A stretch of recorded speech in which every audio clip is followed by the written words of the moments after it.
My mission is simple, to make you money. I'm here to level the playing field for all investors. There's always a bull market somewhere, and I promise to help you find it. Mad Money starts now. Hey, I'm Cramer. Welcome to a special West Coast edition of Mad Money, coming to you from one market in San Francisco. Welcome to Cramerica. Other people make friends. I'm just trying to make a little money. My job's not just to entertain, but to educate and teach. So call me at 1-800-743-CNBC or tweet me at Jim Cramer. Is artificial intelligence about to have a GoPro moment? Have we gotten to the point where the hype is just too great? Just like when we saw that picture of a goat riding a surfboard with a GoPro on its head 9 years ago? At that time, GoPro was just months removed from its IPO, about to reach the high 90s before falling to a single digit within a year and a half. But to put it in terms my generation will understand, has AI jumped the shark? It's something I'm worried about even after a good day where the Dow advanced 87 points, S&P gained 0.67%, but the NASDAQ, where all this stuff is, jumped 1.14%. Well, actually, I have to tell you, it's a big reason why I'm out here in San Francisco at Dreamforce, the Salesforce conference. It's actually currently billing itself as the world's largest artificial intelligence festival. I have to find out when companies will finally stop rolling out these endless "we've got AI" stories to prop up their stocks. When I saw the GoPro goat on the surfboard, I called the top. I'm prepared to do the same thing with AI if I have to, because the AI promotion machine may have gone haywire. Oh, my antennae first went up when I heard about how Coca-Cola is launching a new drink that's co-developed with artificial intelligence. The Y3000 could be coming this month. Hey, maybe it tastes great. But when you see AI hype from Coca-Cola, it tells you maybe we're running out of legitimate use cases because this is not a consumer-oriented technology. Now, I'll never argue, as you know, with Jensen Huang. He's the CEO of NVIDIA, the godfather of AI. But when he told me that this is an iPhone moment, he was talking about how AI could allow businesses to save massive amounts of money. It's not about trying to hook the consumer on anything. Plus, it's not like everyone can use AI, something we've heard repeatedly from Snowflake's Frank Slootman, who we'll hear from later tonight. He's a hardcore business person. Unless there's a return on investment that's tangible and visible, generative AI may not be all that valuable. I'm beginning to believe that a lot of companies have embraced AI for show. And if they can't deliver real return, the hype will peak, and the whole notion of AI as a transformative business to consumer will fizzle. So the stocks of companies that push that story will fizzle with it. So we need to listen closely to Frank about how bullish he is. I know Frank, he's not giving a hype. Let's let Snowflake tell us if it's been too much being made about AI. Maybe it's just unbelievable for the enterprise, but we can't see how great it is at home. Dreamforce may be the true test. Lots of companies here certainly want to embrace generative AI simply because it can save costs in the call center and the coding process. Remember, if you use large language models where you can simply ask a computer something without coding, you got a winner. As George Kurtz from CrowdStrike told us, you can quiz your own computer about cyber threats and it'll tell you about them. Nikesh Arora, CEO of Palo Alto, says the same thing about suffusing his business with AI. It makes sense for cybersecurity. Any trick to stop the bad guys is a winner. So I'm not saying that AI isn't huge. I'm sure it'll be a very big deal. I know NVIDIA has demonstrated how it can cut costs in the biggest market in the world, the building of factories. Just designing these things more efficiently can save companies fortunes. I know that Snowflake's customers like Capital One or any of the auto insurance companies or auto finance companies can use AI to make sure they're offering the best prices within a few basis points. Gigantic numbers for them, just gigantic. But the idea of endlessly taking up stocks because companies claim they're embracing artificial intelligence, I'm starting to think it's silly. Look, we own Meta Platforms for the charitable trust. I own it forever. And I'm happy to see them working with NVIDIA to get in front of ChatGPT. The stock moved gigantically on this story, though. Here's the problem. I broke that story in November of 2021 when I went to NVIDIA. That's when I broke it. They've had a deep relationship with Meta to do exactly what was written about in the paper today. Nothing truly new here. That's what I'm talking about. That's over-enthusiastic stock versus reality of business. Now, even without artificial intelligence, I think tech's undervalued here. One reason the group rallied so hard today. We're beginning to see higher corporate tech spending, something Snowflake just flagged on its conference call last month. I also think the negative Apple narrative from China is getting baked in. More on that later. The story about AI that really has me steamed or stunned, whatever, is the one from Morgan Stanley's Adam Jonas, who upgraded Tesla from hold to buy because he says Tesla could be a tech company, and if it can tap its own super brain dojo, yes, dojo, that's it, right?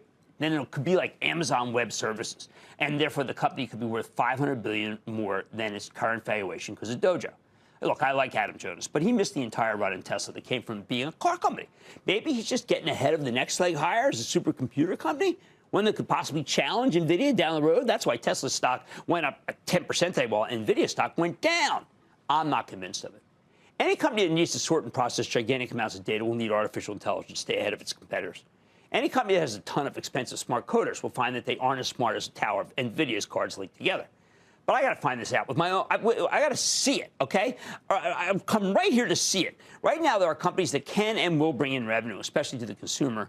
But I'm not saying that the consumer is the best use case himself or herself, because if anything, this is an enterprise story.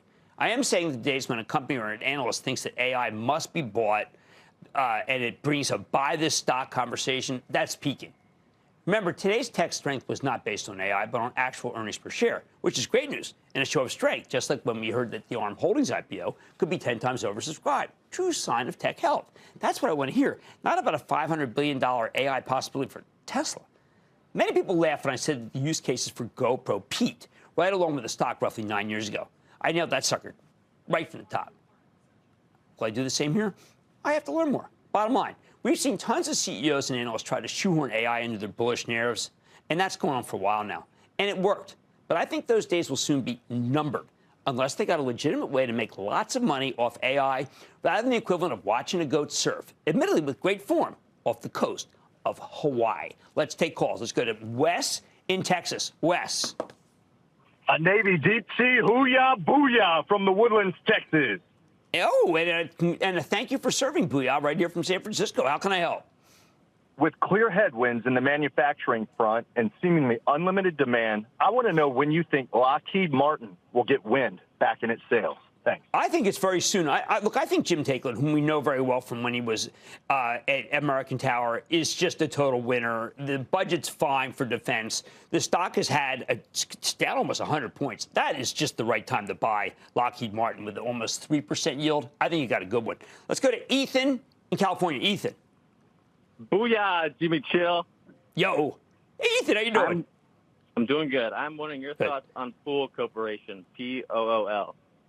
Very well-run company. I think people feel that that's a discretionary item and the consumer's not spending discretionary, just like I saw a downgrade today for Brunswick Corp. So I want to be a little cool on Pool. Let's go to Jeff in California. Jeff.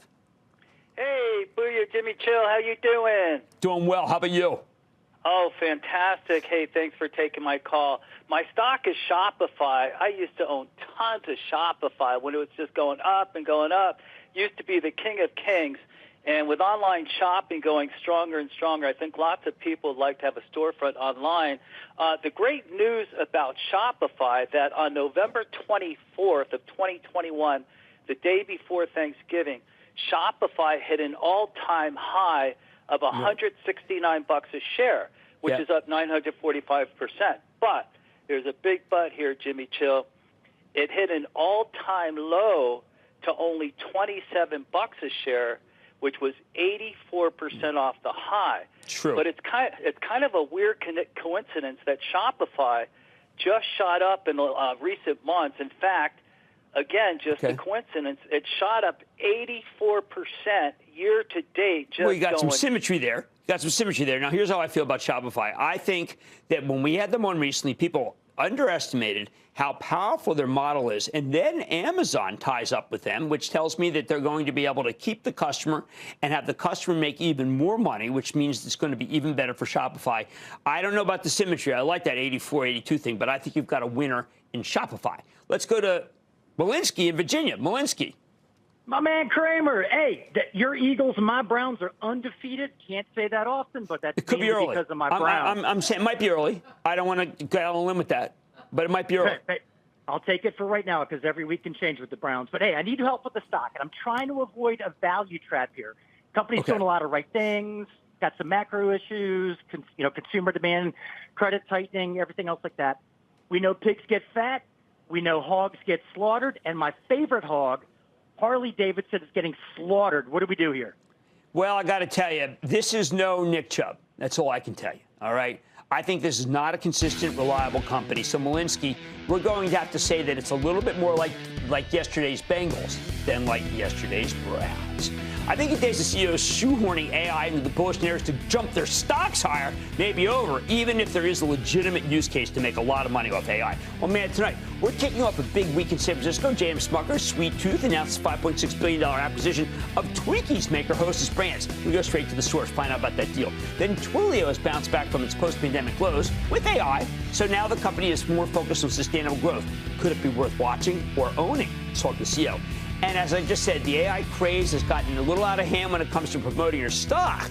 But could a company like Snowflake hold its own in the artificial intelligence business space? You don't miss my exclusive, so stay with Cramer from San Francisco.